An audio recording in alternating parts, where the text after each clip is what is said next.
भाई अभी 2 महीने पहले मैंने वीडियो बनाई है बेस्ट लैपटॉप अंडर 35,000 रुपीज की, एंड उसके अंदर मैंने 13 जनरेशन के सबसे लेटेस्ट लैपटॉप एंड 14 जनरेशन के जो सबसे लेटेस्ट लैपटॉप है उनको रिकमेंड करा है। डेल एंड एचपी जैसे ब्रांड के लैपटॉप थे, लेकिन भाई आज की डेट में सिर्फ 2 महीने के अंदर 40,000 रुपीज का लैपटॉप 60,000 रुपए का मिल रहा है, एंड जो लैपटॉप 20 से 25,000 रुपए के अंदर मिल रहे थे, लाइक एसूस की क्रोमबुक है, एसर का लैपटॉप है Ryzen 7320U वाला, एंड एचपी का N4500, एंड इसके बाद 11 जनरेशन के प्रोसेसर। ये सारे प्रोसेसर पहले 25,000 रुपए तक मिलते थे, लेकिन आज हमें मिल रहे हैं 35,000 रुपीज में। एंड मार्क माई वर्ड्स, ये 4 प्रोसेसर मैं आपको बता रहा हूँ 30 से 40,000 रुपए के अंदर यही सबसे बेस्ट है। इसके अलावा आपको 10 जनरेशन के बहुत से प्रोसेसर मिल जाते हैं, 11 जनरेशन के बाकी कई प्रोसेसर मिल जाते हैं, लेकिन बाकी सभी को हमने परचेज नहीं करना।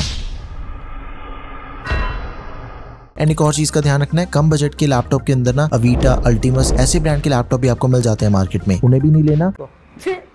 एंड बहुत से सस्ते सेकंड हैंड लैपटॉप भी मिल रहे हैं Amazon, फ्लिपकार्ट दोनों वेबसाइट पे 3 महीने की वारंटी के साथ में। भाई 30,000 रुपए लगाने के बाद भी पुराना लैपटॉप लेना है, मुझे समझ नहीं आता, ना ही मैं आपको एडवाइस करूंगा। नाउ फिर लैपटॉप लेना कौन सा है? देखो, अगर तो आपने लैपटॉप सीखना है, सबसे पहला लैपटॉप आपका नॉर्मल ब्राउजिंग करनी है, ज्यादा कुछ टेक्निकल चीजों पे काम नहीं करना, थोड़ा बहुत लाइट काम हो गया, ईमेल्स, स्टडीज, ऑनलाइन क्लासेस लगा ली आपने, एआई वगैरह टेस्ट करना अगर आपने अपने लैपटॉप पे, तो क्रोमबुक बाय कर सकते हो। कोई स्पेसिफिक विंडोज का टूल नहीं चलाना, फिर क्रोमबुक परचेज करना। अगर आपने विंडोज पे ही काम करना है, जैसे आपने टेली यूज करना है या फिर कोई स्पेसिफिक टूल यूज करना है जो कि विंडोज पे ही चलेगा, फिर इससे जो नेक्स्ट लैपटॉप बताऊंगा उसे परचेज कर लो। पहले एसूस की क्रोमबुक को समझ लो, 128 GB की स्टोरेज हमें इसके अंदर मिल जाती है। एंड भाई दोनों जगह पे लैपटॉप चेक करने के बाद ही परचेज करना। Amazon पे 28,000 रुपए का मिल रहा है, फ्लिपकार्ट पे थोड़ा महंगा मिल रहा है इस टाइम पे। एंड जिस हिसाब से भी लैपटॉप के प्राइसेस बढ़ रहे हैं, कभी कभी तो भाई मुझे ये लगता है कि इस टाइम पे लैपटॉप की कंपनीज में इन्वेस्ट कर देना चाहिए, रैम एंड SSD वगैरह इन्वेस्ट करके रख लेते, बढ़िया रिटर्न मिल जाती।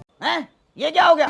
ये क्या सुन रहा हूँ मैं? प्रोसेसर वाइज इसके अंदर हमें Intel Core 3 N55 प्रोसेसर मिल जाता है, जो कि एल्डर लेक N आर्किटेक्चर पे बेस्ड है। 12 जनरेशन का प्रोसेसर है। बस जो 12 जनरेशन के एल्डर लेक वाले प्रोसेसर होते हैं उसके अंदर परफॉर्मेंस एंड एफिशिएंसी कोर्स दोनों होते हैं, एंड जो एल्डर लेक N है उसके अंदर हमें सिर्फ एफिशिएंसी कोर्स मिलते हैं। परफॉर्मेंस इसकी भी डिसेंट है, काफी काम करवा देता है, कोई दिक्कत वाली बात नहीं है। 14 इंच की डिस्प्ले में इसके अंदर मिल जाती है, फुल HD रेजोल्यूशन वाली डिस्प्ले, 60 हर्ट्ज का रिफ्रेश रेट, 300 निट्स की ब्राइटनेस वाली डिस्प्ले दे रखी है। ये सेम डिस्प्ले आपको 50 से 60,000 रुपए की लैपटॉप के अंदर भी बिल्कुल सेम मिलती है। क्रोम ऑपरेटिंग सिस्टम के साथ में जेमिनी आपको लाइफ टाइम मिल जाएगा, आराम से एआई पे काम करो, वीडियो जनरेशन करो, इमेज जनरेशन करो, कोई दिक्कत नहीं है। एंड भाई जितना एआई का यूज इस टाइम पे जॉब्स के अंदर हो रहा है, जिसको प्रॉम्प्ट्स बढ़िया से लिखने आते हैं ना, उसकी तरक्की पक्का है। एंड स्पेशली अगर आप स्टूडेंट हो, 8th क्लास में हो, 9th क्लास में हो, 10th क्लास में हो, आज ही एआई पे काम करना स्टार्ट कर दो, बढ़िया रहेगा। तो उसके लिए क्रोमबुक परचेज कर सकते हो आप। लेकिन भाई अगर आपने मेरी तरह सिर्फ विंडोज का ही लैपटॉप चलाया एंड विंडोज का ही लैपटॉप चलाना चाहते हो, फिर Acer Aspire 3 काफी बढ़िया ऑप्शन है। लैपटॉप के अंदर में N4500 प्रोसेसर मिल जाता है, एंड बिलीव मी ये जो प्रोसेसर है अभी के टाइम पे 50,000 के लैपटॉप के अंदर भी आपको सेम प्रोसेसर मिल रहा है। भाई 2 महीने पहले ये 25,000 रुपए का था। 8 GB की रैम मिल जाती है, DDR4 रैम है, एक्सपेंडेबल 16 GB तक, 512 GB SSD that is also expendable. Display size की बात करें, देखो डिस्प्ले साइज इसका थोड़ा छोटा है, 11.6 इंच की HD डिस्प्ले में मिल जाती है। एकदम ही light weight and easy to carry laptop है। अगर आप कहीं पे भी ज्यादा ट्रेवल करते हो तो आप इसे जरूर कंसिडर करो। नॉर्मल कामों के लिए विंडोज के साथ में जाना है, परफेक्ट लैपटॉप रहेगा। 35,000 रुपीज के अंदर जो हमने दोनों लैपटॉप अभी तक चेक करे हैं, क्रोमबुक एंड एसर का लैपटॉप, उन दोनों से ज्यादा बढ़िया परफॉर्मेंस एंड ज्यादा बढ़िया डिस्प्ले Lenovo के IdeaPad Slim 3 के अंदर हमें मिलती है। 11 जनरेशन का प्रोसेसर है, जो कि N4500 से फार बेटर है, अराउंड 2x 3x ज्यादा बढ़िया परफॉर्मेंस हमें इसके अंदर मिल जाती है, सिंगल एंड मल्टी कोर दोनों सिनेरियो में। 8 GB की RAM, DDR4 RAM expendable 16 GB तक, 256 GB की SSD that is also expendable. Display wise अभी तक के जो हमने दोनों लैपटॉप चेक करे हैं उनसे बड़ी डिस्प्ले मिल जाती है, 15.6 इंच की, एंड वो भी फुल HD रेजोल्यूशन, 250 निट्स की ब्राइटनेस है। देखो एक तो फुल HD रेजोल्यूशन 30 से 35,000 के लैपटॉप्स के अंदर काफी रेयर मिलती है। एंड अगर आप डिजाइनिंग वाले काम करना चाहते हो, रिसर्च करना चाहते हो, थीसिस लिखने हैं, स्टडी, मीटिंग्स, ये वाले काम करने हैं, फिर जितनी बड़ी डिस्प्ले होगी उतना आपके लिए ज्यादा फायदेमंद है। इन सभी चीजों के लिए बड़ी डिस्प्ले बढ़िया रहती है। एंड भाई 35,000 रुपए के लैपटॉप के अंदर आपको MS office life time validity के साथ में मिल रहा है। टोटली ऑलराउंडर लैपटॉप है, आंखें बंद करके आप इसे परचेज कर सकते हो। 35,000 रुपीज करंट प्राइसेस का। Now last but not the least, Acer का 114 लैपटॉप है। भाई पिछले 1 महीने के अंदर 1000 से भी ज्यादा लोगों ने इसे परचेज करा है। लिनोवो के साथ में जब मैंने इसको कंपेयर करके देखा, सिंगल कोर के अंदर लिनोवो वाला थोड़ा ज्यादा बढ़िया परफॉर्मेंस निकाल के दे रहा है, लेकिन मल्टी कोर के अंदर इसकी परफॉर्मेंस ज्यादा बढ़िया है। Ryzen की 7320U प्रोसेसर है। एडिटिंग वाले काम करना चाहते हो, writing, notes, video meetings, research करना है, सब कुछ इस पे हो जाता है। One of the most powerful processor इस बजट का। 8 GB की रैम मिल जाती है, DDR5 रैम दे रखी है। इवन 30 से 35,000 रुपए के अंदर 99% लैपटॉप्स के अंदर आपको DDR4 रैम मिलती है, इसके अंदर आपको DDR5 रैम मिल रही है। इसकी परफॉर्मेंस ज्यादा बढ़िया, स्पीड भी ज्यादा है। 256 GB की SSD that is also expendable. RAM expendable नहीं है, स्टोरेज को हम एक्सपेंड कर सकते हैं। बाकी 14 इंचेस की डिस्प्ले साइज वाला लैपटॉप है, कॉम्पैक्ट लैपटॉप है, जरूर कंसिडर करो इसे भी आप।